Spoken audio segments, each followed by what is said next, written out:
go back to the beginning. Can't control what tomorrow will bring, but I know here in the middle is the place where you promised to be.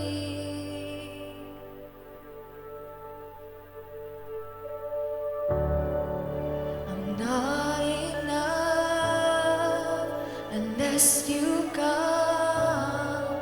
Will you meet me here again? 'Cause all I want is all you are. Will you meet me here again?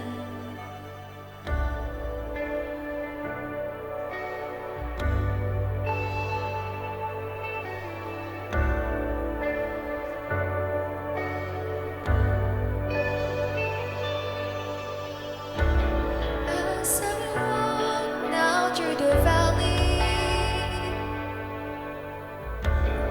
let your love rise above every fear, like the sun shaping the shadow. In my weakness, your glory appears. Come on, why don't you raise your hands? Not enough unless you come. Will you meet me here again? 'Cause all I want is all you are. Will you meet me here again? I'm not enough unless you come. Will you meet me here again? 'Cause you're all I want, Jesus.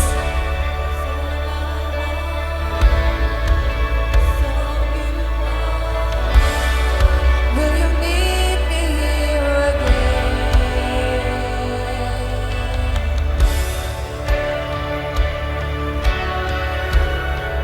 Yes, Jesus, meet us today. We're longing for your presence, Lord God.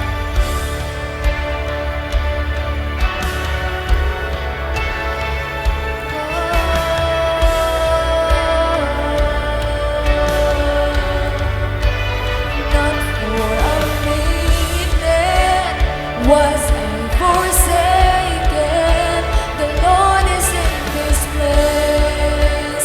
The Lord is in this place.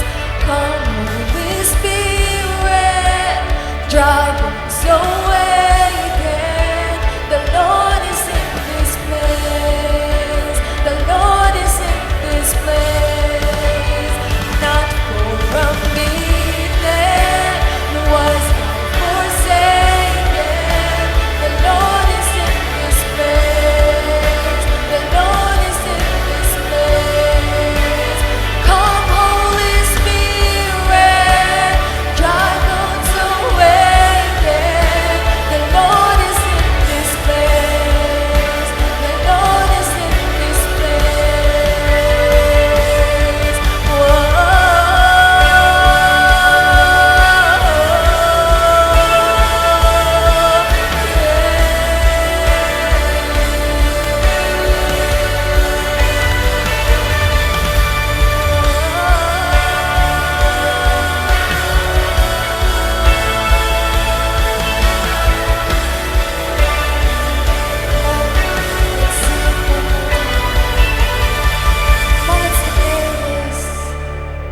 Yes, Jesus, we want you and we need you, Lord God. I'm not enough unless you come. Meet us today, Lord God. Yes, Jesus. It's all I want. Yes, Lord, you're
Magandang araw, saan ka mang bahagi ng sanlibutan na mapapanood mo ang ating worship service na ito. Makikibahagi ka. Tinatanggap po namin kayo ng maluwalhati. Pinasasalamatan namin ng Diyos para sa bawat buhay ng bawat isa sa atin.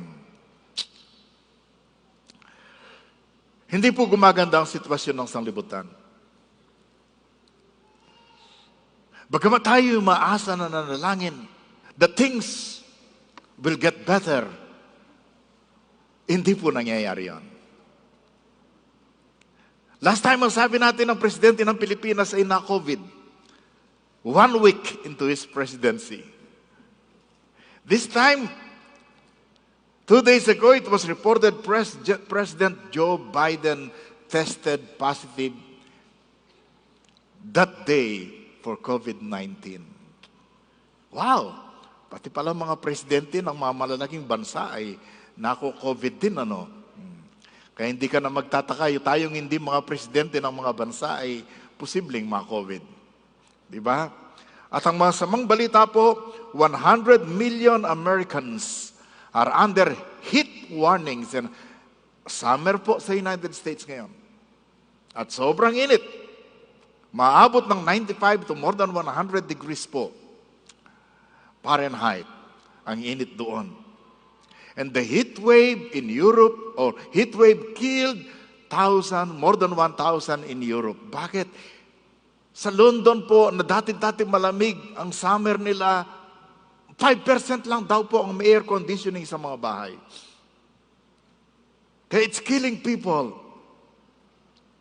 And of course, in Ghana is a country in South Africa, has confirmed its first outbreak of the highly infectious Marburg virus, which has a fatality rate of up to 88%. Para po itong Ebola virus. Pag tinamahan ka po nito, 88% malamang mamamatay ka. 12% lamang ang iyong survival. Kung 100 ang tatamaan sa isang lugar, 88 po doon mamamatay. Praying na makontain ito bago kumalat sa ibang bansa. Nag-gathered po ngayon sa Rome ang iba't ibang mga religious leaders para talakayin ang tumitinding pag-uusig o pagsira sa religious freedom all over the world. Mga kapatid, we are imperfect people. And we are living in an imperfect world. Punong-puno po ng injustice, punong-puno ng prejudice, punong-puno ng kasakiman, punong-puno ng mga bagay na nagpapasakit sa atin.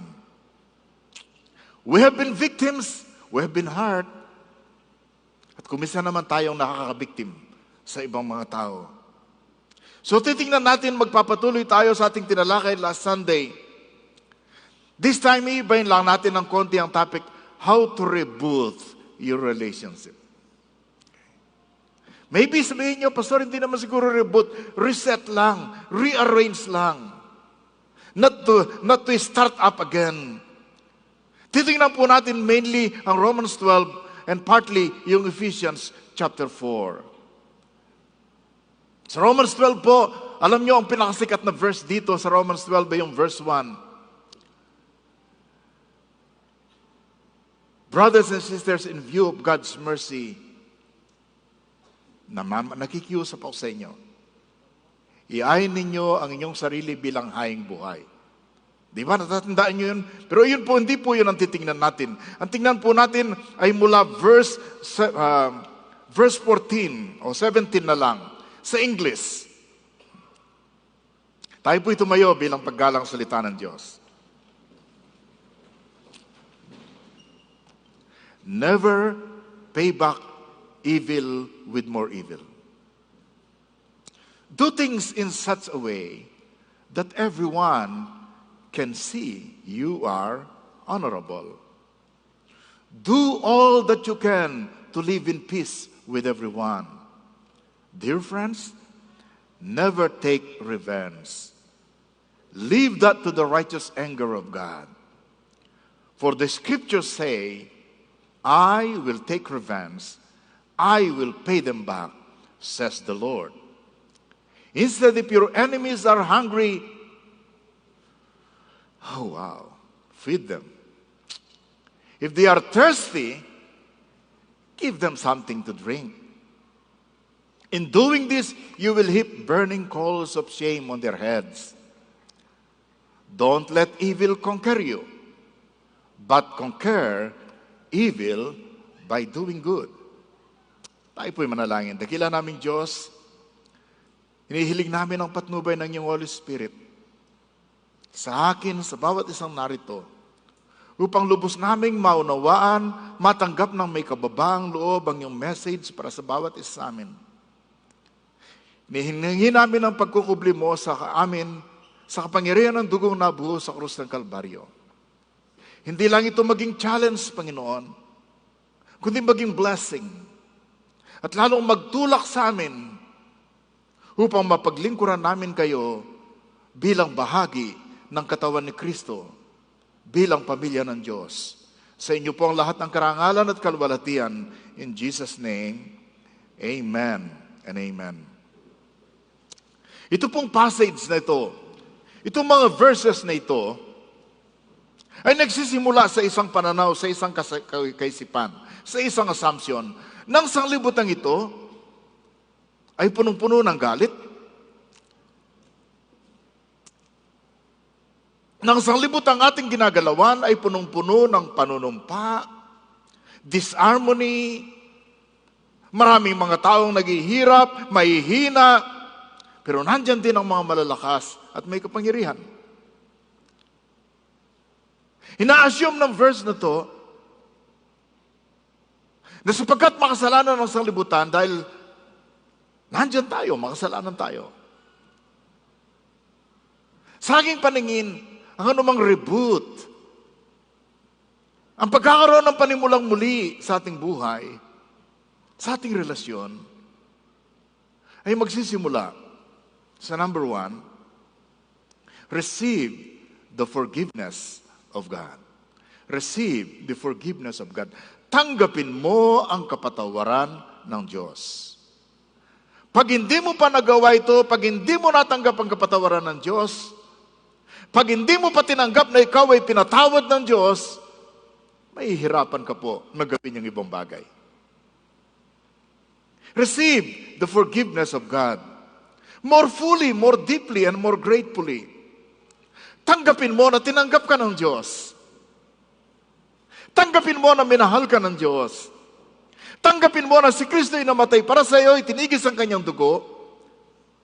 Alam mo, kung minsan tinanggap na tayo ng Diyos, kung minsan di pa natin matanggap ang ating sarili. Lagi pa nating naalala yung mga bagay na ating pinagagawa.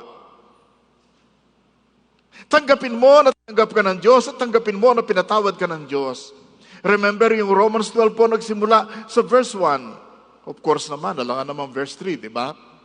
Anong sinasabi ng verse 1?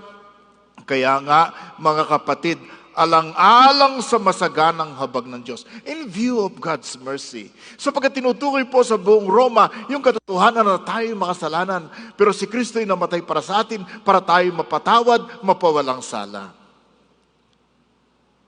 Yun po simula ng verse. At pagkatapos po sa Ephesians 4, pinagdiinan ng the same author ni Apostol Pablo. Ano po sabi sa verse 32? Instead, be kind to each other, tender-hearted. Basahin po niyo yun. Forgiving one another, just as God, through Christ, has forgiven you. Ang Diyos, sa magitan ni Kristo, pinatawad ka na niya ng lahat ng iyong kasalanan.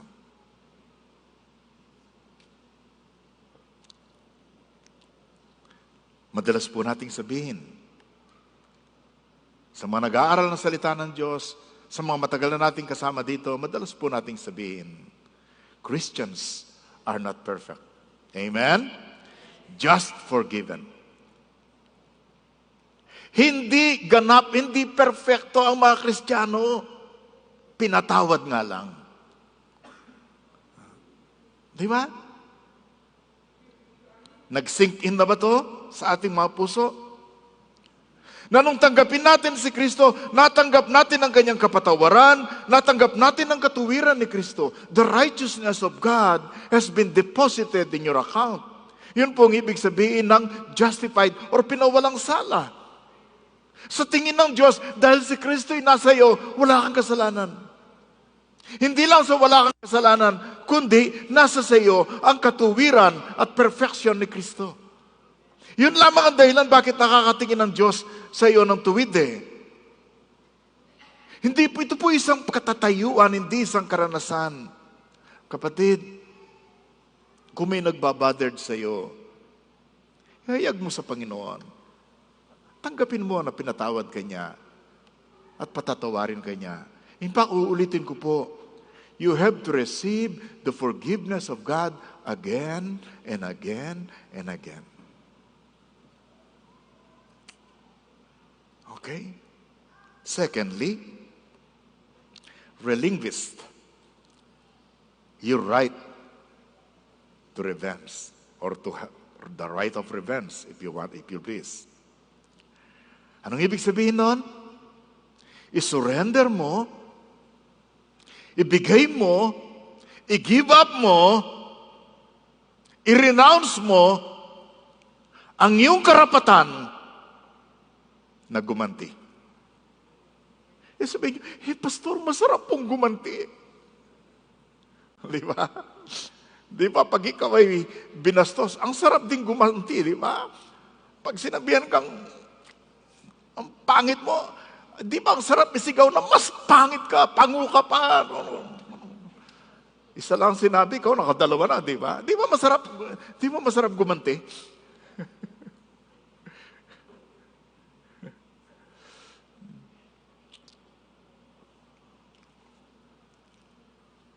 Ang ibig sabihin ng relinquish, abandon. Nasaktan ka, di dapat sinabi yun sa iyo, di dapat ginawa yun sa iyo. At ngayon, may kakayahan ka na at may time ka na para gumanti.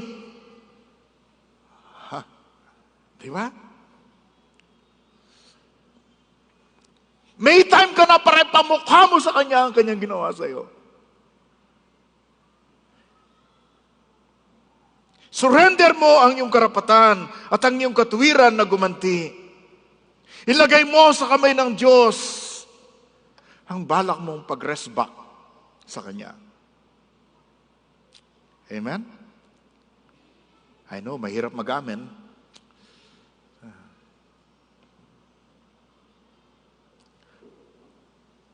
Huwag ninyong gantihan ng masama ang masama. Sikapin ninyong mamuhay ng marangal sa harap at sa lahat ng mga tao. Hanggat maaari, gawin ninyo ang inyong makakaya upang mamuhay kayo ng mapayapa kasama ni Numan. Tapos sa verse 19, mga minamahal, basahin po natin, mga minamahal, huwag kayong maghihiganti. Ipaubayan ninyo yon sa galit ng Diyos.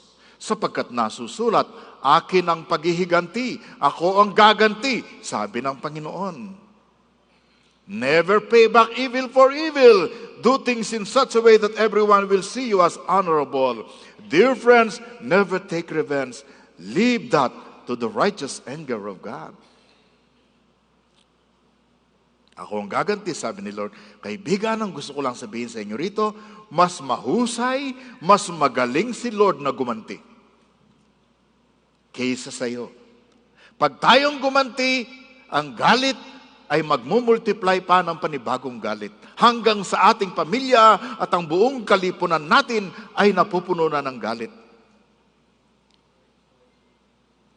Pero pag binagay mo yan sa kamay ng Diyos, hindi ibig sabihin na nilibre mo siya.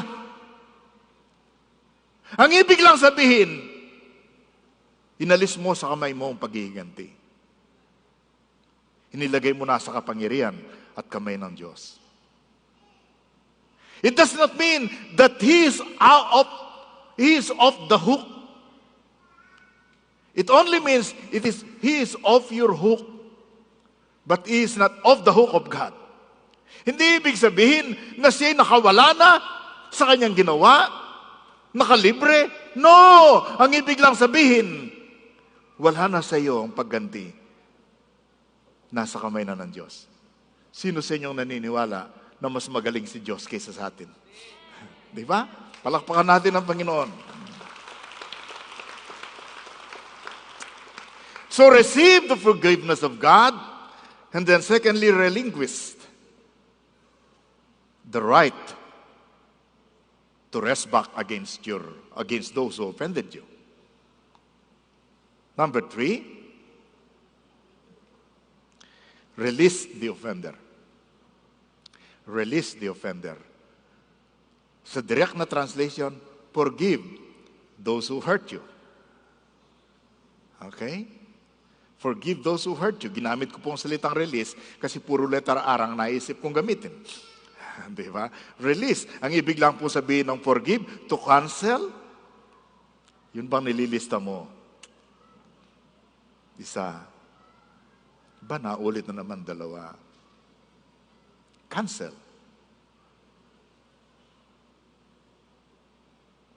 Delete. Release, pakawalan mo. Pakawalan mo siya sa pagkakagapos sa iyong isip at sa iyong damdamin.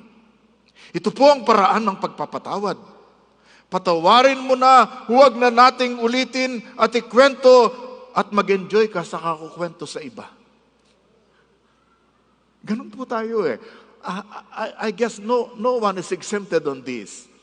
Pag sinaktan ka, tapos sinimulan mong kwento sa iba, of course, gusto mo pumanig sila sa iyo, pero samantalang kinukwento mo yun ng madrama, nag-e-enjoy ka. Di ba? Kasi sa kwento, ikaw ay bida. Siya ay kontrabida. Right? Huwag na nating ulit-ulitin Ephesians chapter 4, ang sinabi natin kanina, sa verse 32 muli. O ba, simula siguro naisulat mo 31, get rid of all bitterness. Tanggalin ang anumang sama ng loob, anumang silakbo ng damdamin, galit, matatalim na pananalita, paninira, at lahat ng type ng evil behavior. Verse 32. Siguro we don't have to preach. We just have to read this, no? Instead, be kind to each other. Tender-hearted. Forgiving one another. Just as God, through Christ, has forgiven you.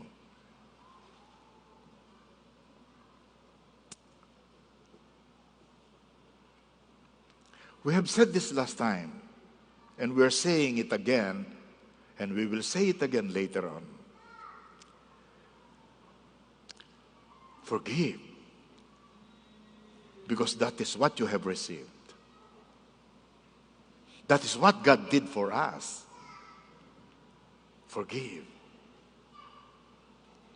Sabihin niyo sa Panginoon, Lord, I release. I delete, I cancel. Binubura ko na po sa listahan. Yung 7 beses na ginawa sa akin. Diba? Number 4, 7 po ito eh. Kaya mabilis naman. Diba? Number 4, ano nga po ba yung una? Receive the forgiveness of God. Pangalawa, relinquish the right to revenge.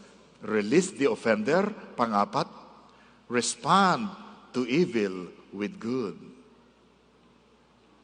Paano ang pagtugon mo sa masamang ginawa sa iyo? Ang natural response, humanda siya, masama rin ang gagawin ko sa kanya. Yun ang likas natin eh. Pero radikal ang Biblia eh. Ibang pinagagawa. Sa isang sanglibutan na puspos ng kasamaan, ng evil. It is ugly, it is messy. You are a victim, but sometimes you victimize others. Ano madalas nating sabihin? Everybody hurts somebody sometimes. Di ba? Bawat isa nakakasakit sa iba. Ganon din ang ginagawa nila sa atin. Pero ang dapat sabihin, what happens when it happens? Ano pong gagawin natin? Sabi, respond to evil with good.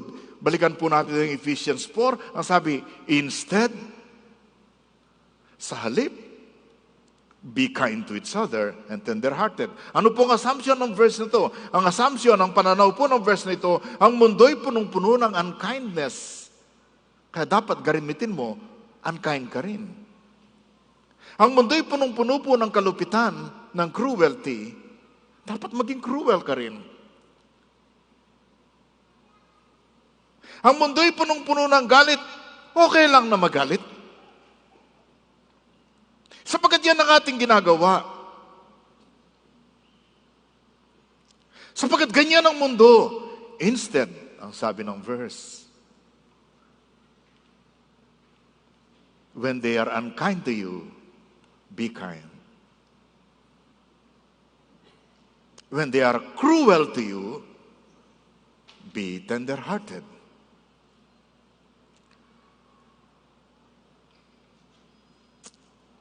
Pag sila ay malupit, dapat tayong maging mabait.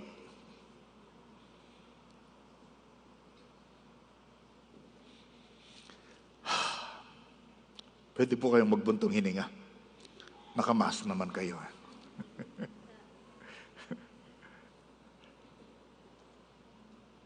Anong kabaitan o kabutihan ang dapat nating itugon sa masama? Romans 12 uli, ano sabi? Instead. At tingnan nyo, napansin nyo, si Apostle Paul, mahilig siya sa instead. Sa halip. Kontrakultura, di ba? If your enemies are thirsty, if your enemies are hungry, pag gutom ang kaaway mo, sabihin mo sa kanya, buti nga sa iyo. Hindi po yun ang sabi ng verse, di ba? Yan, dumating na sa iyo, talagang nakarma ka na. Sabi ng Bisaya, merese.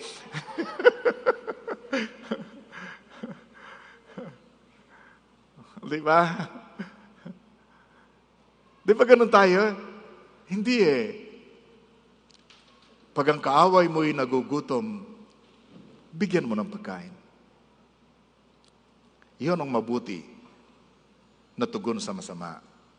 Pag sila'y nauuhaw, ibili mo ng mineral water. Hindi yung tumulo sa iyong alulod, ha?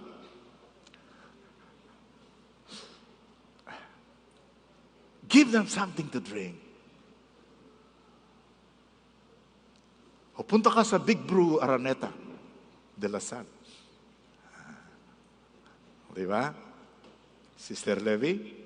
Kuya Vic, tama ba yun?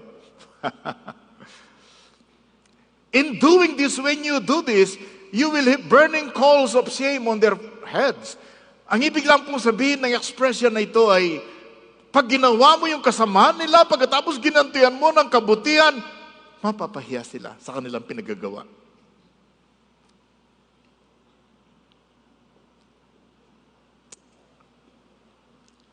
Of course, sa verse 21, ang pinaka-conclusion, don't let evil conquer you, but conquer evil by doing good. Sa older translations, alam ko, overcome evil with good. Huwag kayong padadaig sa masama. Daigin ninyo, talunin ninyo ang masama sa pamagitan ng mabuti. Hindi sa pamagitan ng pagtumbas sa kanyang kasamaan.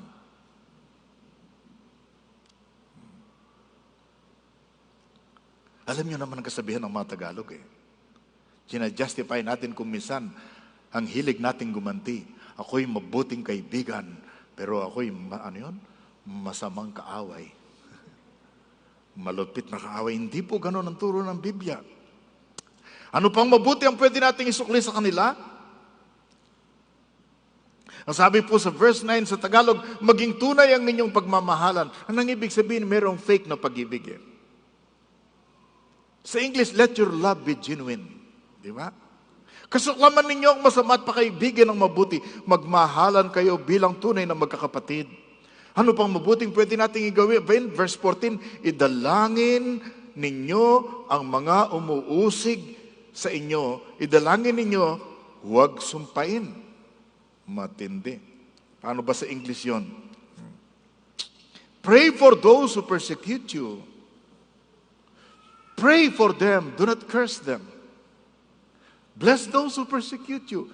Inusig ka? Sinumpa ka? Ang lalabas sa bibig mo, blessing.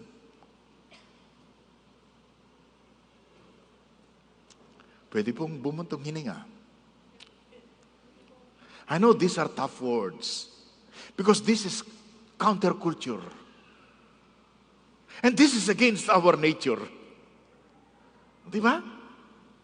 Hindi natin likas ito, naku. Sabihin ko sa inyo. Kaya nga pasalamat kayo, nandito kayo ngayon, pinag-aaralan ninyo, tunay nating nakikita kung anong pananaw ng Diyos, kung anong the God who is all-knowing is telling you, is telling me kung anong dapat gawin. Yun lang sa Matthew 5, yung love your enemies. Di ba? That's counterculture. Pero sasabihin, sabi ng mga ninuno ninyo na ibigin ninyo ang inyong mga kaibigan, kamuhian ninyong mga kaaway, but I'm telling you, love your enemies. Sino bang nakaaway mo lately? Anong sabi ni Lord? Love your enemies. Kung nakaaway mo mister mo, love your enemy. Nakaaway mo cell leader mo, love your enemy. The command of Jesus are always positive. They are not reactive but proactive. Love has initiative.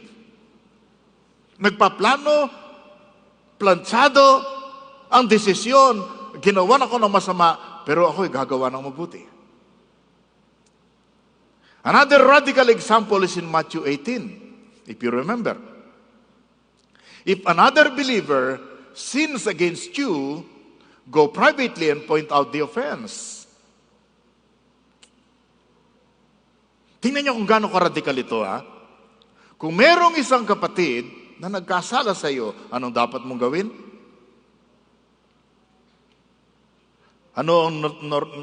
Anong likas natin? Maghihintay ka na humingi siya ng tawad. Hindi eh. Ikaw nang nasaktan. Ikaw pang lalapit.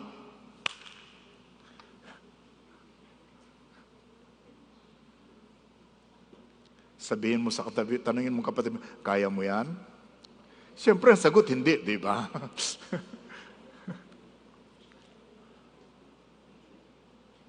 Love initiates. Love has initiative. It's your move first. Can you imagine that? Ikaw pang pupunta? Gusto ko, maghintay ako eh. At idalangin ko siyang makonvict. Di ba? Di ba ganyan tayo?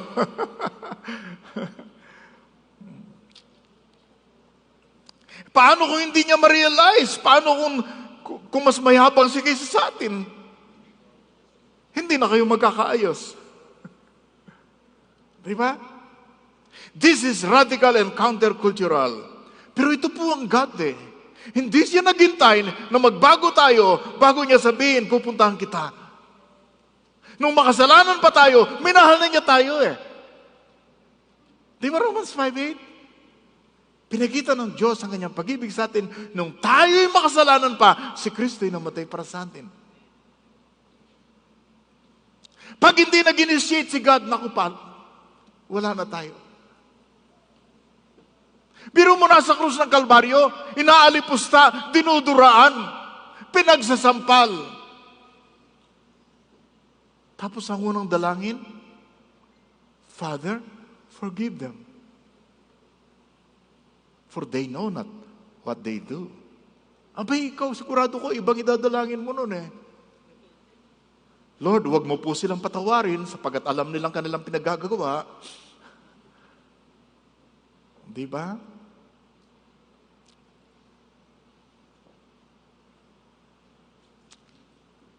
Respond to evil with good. Number 5, review and repeat the process. Review and repeat the process. Alam niyo kung bakit? Na dapat tingnan mo kung anong ginawa ng Diyos para sa iyo nung nakaraan, tapos yung pinagagawa niya sa iyo, ulitin mo. Alam niyo kung bakit?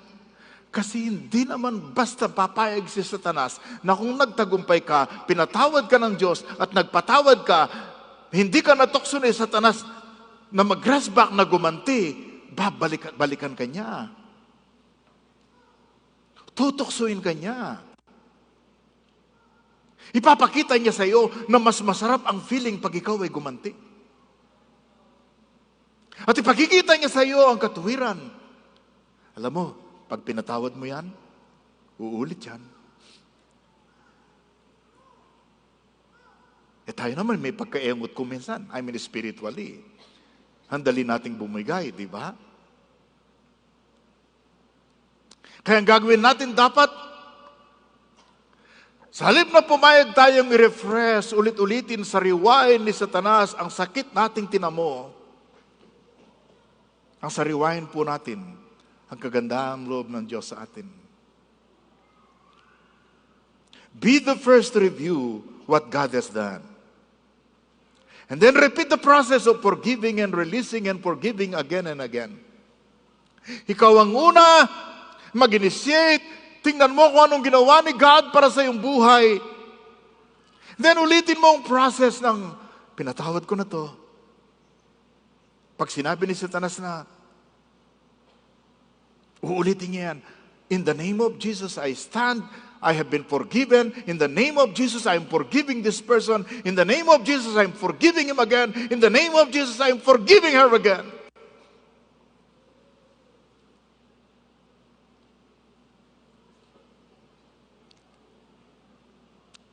Matthew 18 is always a powerful reminder to me. Remember Matthew 18 yung tinignan natin kanina pag nagkasalang yung kapatid?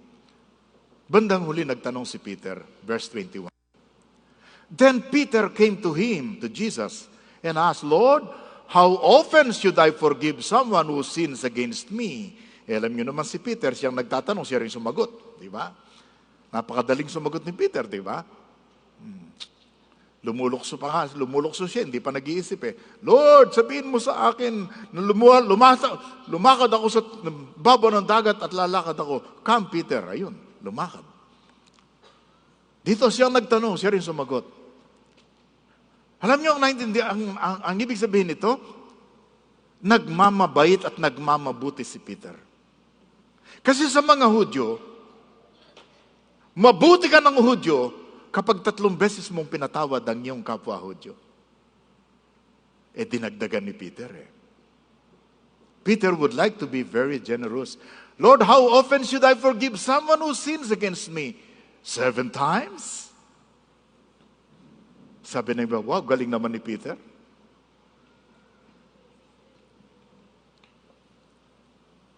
Pero anong sagot ng ating Panginoon? No!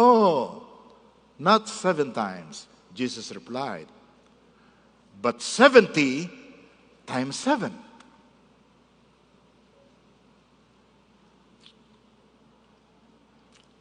Oops! Yung mga mathematician, kinompute ka agad. 490 ba yun? Hold on. Huwag kayong gumawa ng conclusion muna, okay? This is not a mathematical problem. It's not even a romantic problem.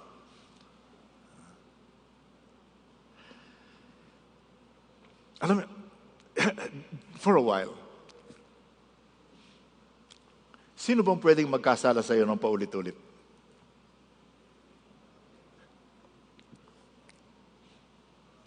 yung kasambahay mo. Yung kamanggagawa mo. Yung lagi mong kasama. Yung mister mo. Yung misis mo.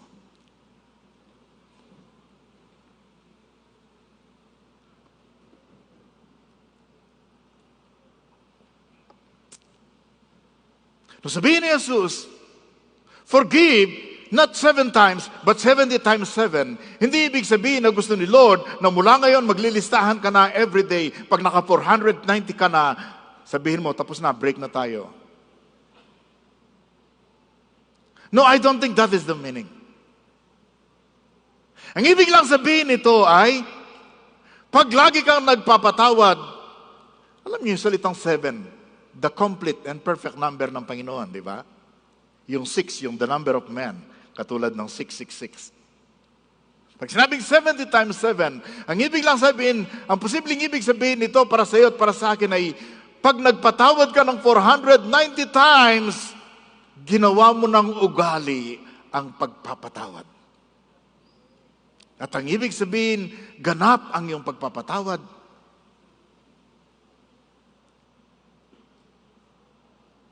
Hindi ka magtatanim. Pag dumating ang galit, nagpapatawad ka kagad.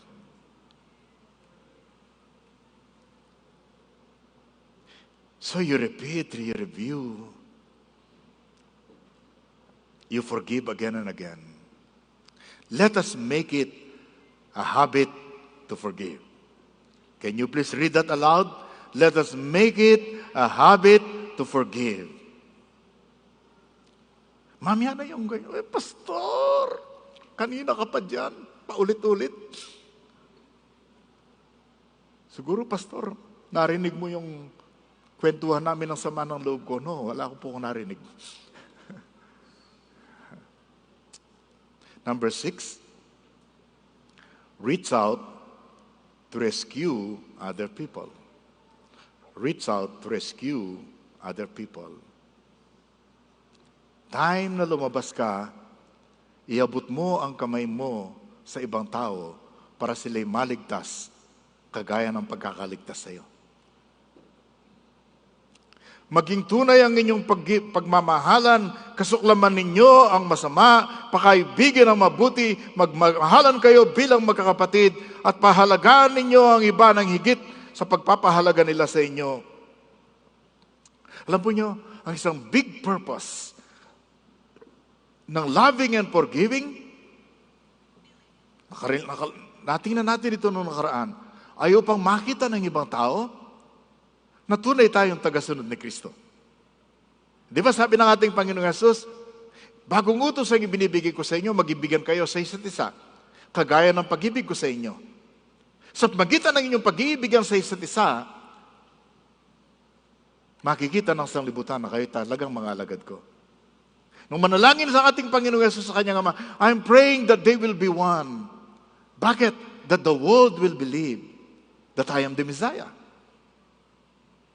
Nang ibig sabihin ng purpose nito ay samantalang tinitingnan ng mundo kung paano tayo nagmamahalan, maraming mananampalataya na totoo ang ating Kristo, na totoo ang ating pananampalataya. Pero kung makikita nila sa atin ay gantian, kagatan, payabangan,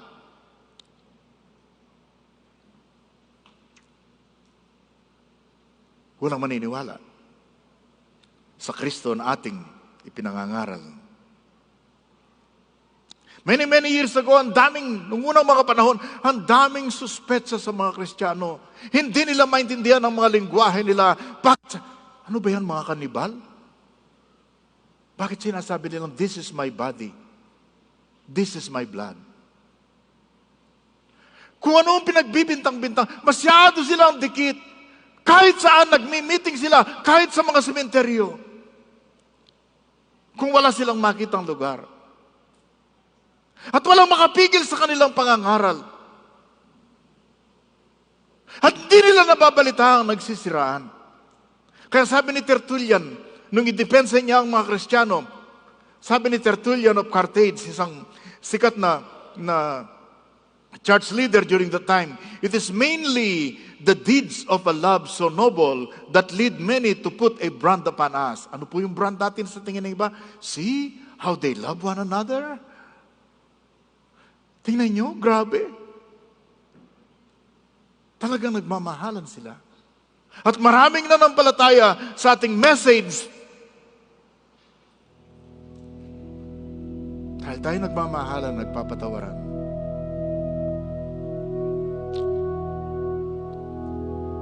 Noong 1956, two more stories. Noong 1956, 5 American missionaries, pumunta po sila sa Ecuador, sa isang rainforest doon, pagkatapos ng maraming buwan. Gusto nilang makontak yung mga tao doon. Pero ang mga tao po doon sa ang tribe na yon, yung Huaorani tribe, ay meron silang culture ng pagpatay. Sabi ng mga anthropologists sa kanilang pag-aaral, 50% ng namamatay ay namatay dahil sa pagpatay. Homicide. And then, pagkatapos po ang mga missionaries, ang unang ginawa nila, sumakay sila ng eroplano, naglalaglag po ng mga pagkain, mga goods sa tribo na to, pinapalambot ang puso. At yung iniisip nilang handa ng mga missionaries na to, nagland ang kanilang airplane, nando ng mga tribo, sumalubong sa kanila, at pagkatapos, isa-isa silang pinagsisibat, pinatay ang lahat ng missionaries na to. Kasama po si Jim Elliot at si Nate Saint. You remember Jim Elliot? He is no fool who gives what he cannot give to gain what he cannot lose. Yung pagkapatay na ito ay na-publish ng Life magazine, ng Newsweek, ng Time magazine. Many newspapers reported the deaths of this man. Anong nangyari sa asawa ni Jim Elliot na si Elizabeth? Anong nangyari sa pamilya ni Nate? Ganito po ang nangyari. 2 years after, Elizabeth and Valerie, asawa at anak ni Jim Elliot, at si Rachel Saint, kapatid po ni Nate, bumalik po sila sa tribe na yon. Nagmisyon. Bandang huli, lahat halos ng member ng tribe na yon ay naging Christian. Pati na yung head ng tribe na si Minkay, na later on magtatestimony siya. Bakit ganun nangyari? Na sa halip magtanim ng sama ng loob at mag-isip na pabayaan na lang sila, ang kanilang galit, sama ng loob, pinalitan ng pag-ibig. At sila'y pumunta doon at nag-witness sila sa pag-ibig ng Panginoon. Now, sabihin natin, Pastor, nakakabuntong hininga. Pastor, medyo hindi ko kaya yan.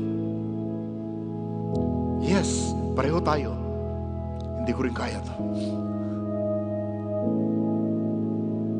Mas masarap sa akin ang i-ignore na lang, okay, hindi ako magagalit, pero hindi na lang ako didikit.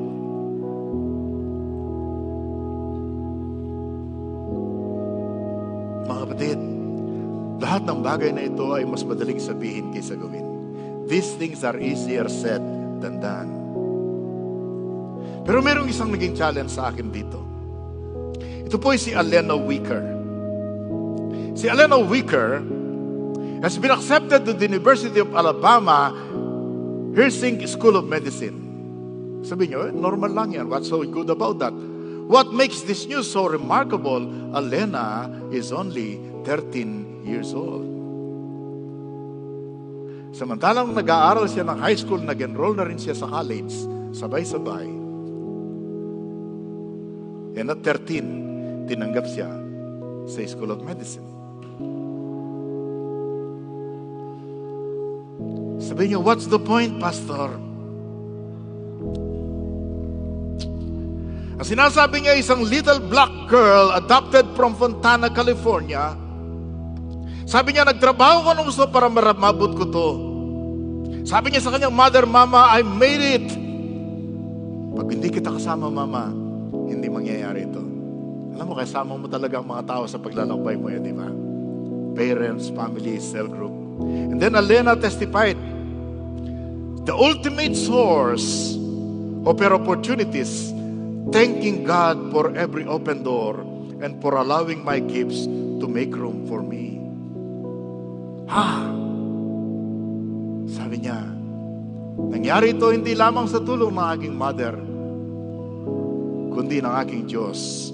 At ang sabi po niya, no matter what happens in life, I choose to trust God in everything I do. Mga kapatid, ang kahilingan ng salita ng Diyos, ang utos ng ating Panginoon, alam niyang hindi mo kaya, hindi ko kaya. Pero ang sabi niya, sa kapangyarihan ng kanyang Holy Spirit, sa kanyang tulong, sa kanyang biyaya, sa kanyang habag, yung pinagagawa ng Diyos sa atin, magpatawad, magibigan, tumulong, huwag gaganti. Lahat po yan ay magagawa natin sa kapangyarihan ng Holy Spirit na tumatahan sa puso ng bawat isa sa atin.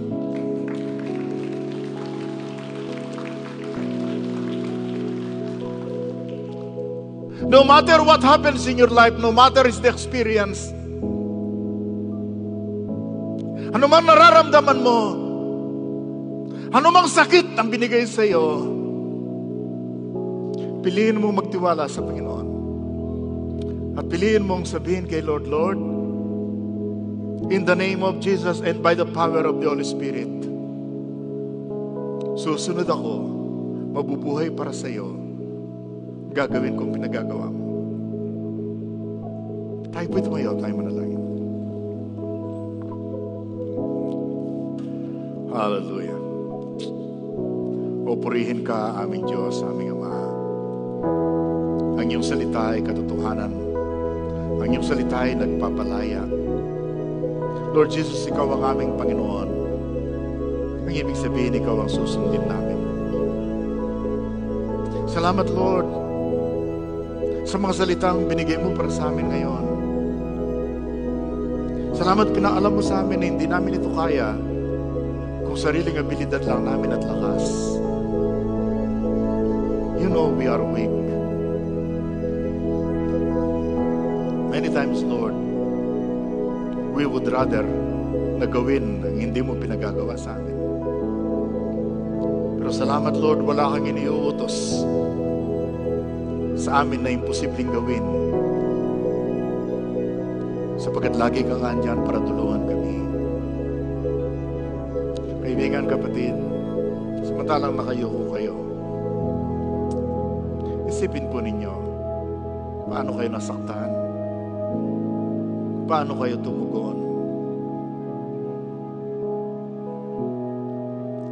Pwede sabihin nyo sa oras na ito, Lord, pinatawad mo ako, tinatanggap ko ang iyong kapatawaran, pagpapatawad sa akin. Ngayon, Lord, sa mga nakasakit sa akin, hindi po ako gaganti. Nire-release ko sila. Ginagawad ko rin ang pagpapatawad sa inyong biyaya.